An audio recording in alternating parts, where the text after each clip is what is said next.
Hello friends, ഇന്ന് നമ്മൾ ഉണ്ടാക്കാൻ പോണത് ബണ്ണ് ദോശയാണ് കേട്ടോ. ദോശ ബണ്ണ് പോലെ ഇരിക്കുന്ന ദോശയാണ്. അത് നല്ല ടേസ്റ്റ് ആട്ടോ കഴിക്കാൻ. പിന്നെ നമുക്ക് അരി വെള്ളത്തിലിടുക, അരയ്ക്കൊന്നും വേണ്ട, രാവിലെ അങ്ങോട്ട് തീരുമാനിച്ചാൽ ഉണ്ടാക്കാം. അപ്പോൾ നല്ല സ്വാദുള്ള ദോശ എങ്ങനെ ഉണ്ടാക്കാൻ നോക്കാം. ഞാനിവിടെ ദോശ ഉണ്ടാക്കാൻ വേണ്ടിയിട്ട് 2 കപ്പ് 125 ml കപ്പാണ്. അതിൽ 2 കപ്പ് റവയാണ് എടുത്തേക്കണത്. അത് മിക്സിയിലിട്ട് ഒന്ന് പൊടിച്ചെടുക്കണം കേട്ടോ. അപ്പോൾ ഞാൻ മിക്സിയിലേക്ക് ഇട്ട് കൊടുത്തു, നന്നായി പൊടിച്ചിട്ട് വന്നു. കണ്ടില്ലേ, ഇതേപോലെ പൊടിച്ചെടുക്കുക. എന്നിട്ട് ഒരു ബൗൾ എടുത്ത് വെച്ചിട്ടുണ്ട്, അതിലേക്ക് നമ്മൾ ഈ റവയുടെ പൊടി ഇട്ട് കൊടുക്കുക. എന്നിട്ട് കുറച്ച് പുളിച്ച മോര് വേണം കേട്ടോ, പുളിച്ച മോര് വേണം. അത് ഞാനൊരു കപ്പ് പുളിച്ച മോരാണ് എടുത്ത് വെച്ചിരുന്നത്. പക്ഷേ നമുക്ക് അനുസരിച്ച് പുളി അനുസരിച്ച് അത് കൂട്ടി കുറച്ച് ഒഴിക്കാവുന്നതാണ്. അപ്പോൾ കുറച്ച് നല്ല പുളിയുള്ള മോര് ഒഴിച്ച് കൊടുക്കണം കേട്ടോ. മോരൊഴിച്ച് ഒന്ന് നല്ലോണം കൂട്ടി ഇളക്കി അടച്ച് വയ്ക്കാം നമുക്കൊരു 5 മിനിറ്റ്. ഇനി നമുക്ക് അത് റവ ഉണ്ടല്ലോ, റവ അത് കട്ടയായിട്ടുണ്ടാവും. അപ്പോൾ നമുക്ക് അതിൽ കുറച്ചും കൂടി വെള്ളം ചേർത്തിട്ട് ഒന്ന് നല്ലോണം ഇളക്കി നോക്കുക, ടേസ്റ്റൊക്കെ നോക്കുക. അപ്പോൾ ചെറിയൊരു പുളി വേണം, എന്നാലേ അത് നന്നായി ഫെർമെൻ്റായി വരുള്ളൂ. അതുകൊണ്ട് നമ്മൾ തൈരിന് പുളി ഉണ്ടാവണം, അത് നല്ലോണം ശ്രദ്ധിക്കുക കേട്ടോ.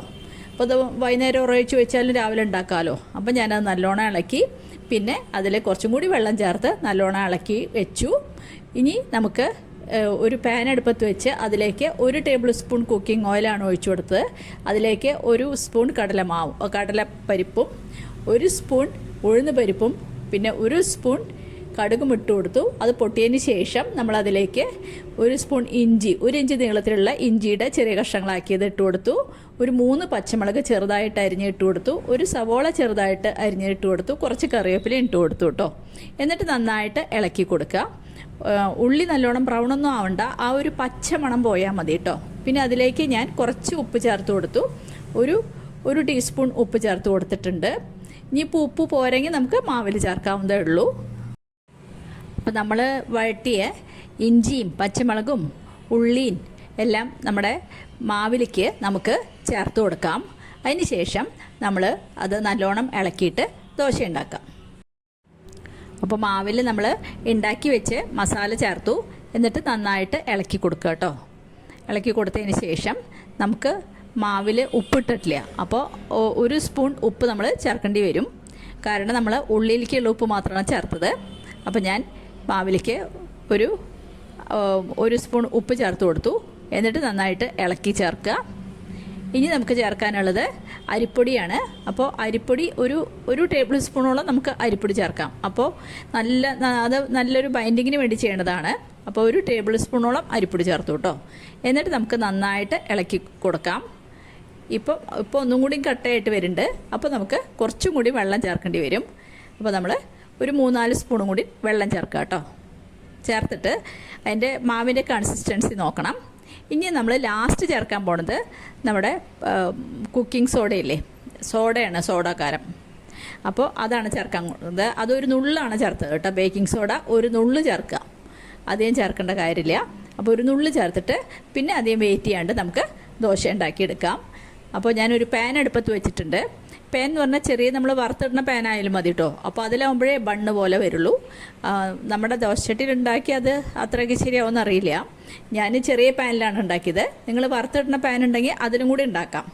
അപ്പോൾ ഞാൻ ചെറിയൊരു പാനുണ്ട്, അത് അടുപ്പത്ത് വെച്ച് എണ്ണ പുരട്ടി കൊടുത്തു. 1 സ്പൂൺ എണ്ണ ഒഴിച്ച് നല്ലോണം ബ്രഷ് ചെയ്ത് കൊടുത്തിട്ട് ഒരു 1.5 ടീസ്പൂൺ നമ്മുടെ മാവ് ഒഴിച്ചു കൊടുത്തു കേട്ടോ. അപ്പോൾ മാവിൻ്റെ അറ്റമൊക്കെ ഒന്ന് വെന്ത് വരുമ്പോൾ നമ്മൾ 1 സ്പൂൺ കുക്കിംഗ് ഓയിൽ മുകളിൽ കൂടെ ഒഴിച്ചു കൊടുക്കുക. അതിന് ശേഷം നമുക്ക് മറിച്ചിടാം കേട്ടോ. മറിച്ചിടുമ്പോൾ ഒന്ന് സൂക്ഷിച്ച് മറിച്ചിടണം.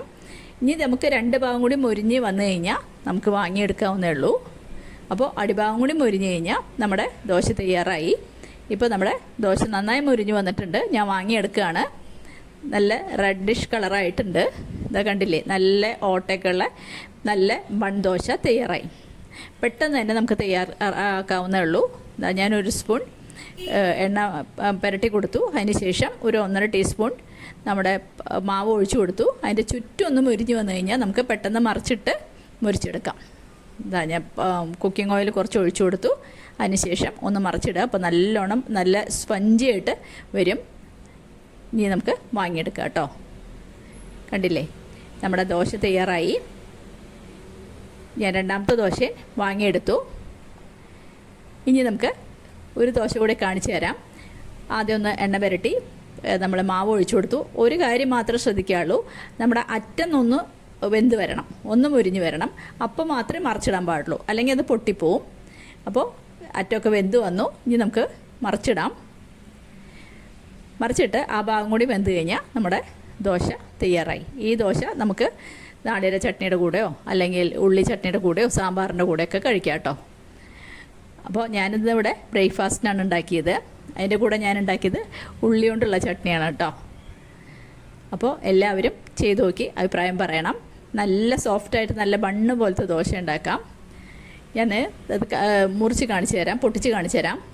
നല്ല സോഫ്റ്റായിട്ട് വന്നിട്ടുണ്ട്. നല്ല സ്വാദാണ് കഴിക്കാൻ. ഇഞ്ചിയും പച്ചമുളകും ഒക്കെ ഇട്ടുള്ള ദോശ ആയതുകൊണ്ട് വളരെ ടേസ്റ്റാണ് കഴിക്കാൻ. പിന്നെ ഇത് കുട്ടികൾക്ക് നമുക്ക് സ്കൂളിലേക്ക് വേണമെങ്കിൽ ലഞ്ചായിട്ടും കൊടുത്തയക്കാവുന്നതാണ്. നല്ല സ്വാദുണ്ട് കേട്ടോ. അപ്പോൾ എല്ലാവരും ചെയ്ത് നോക്കി അഭിപ്രായം പറയണം.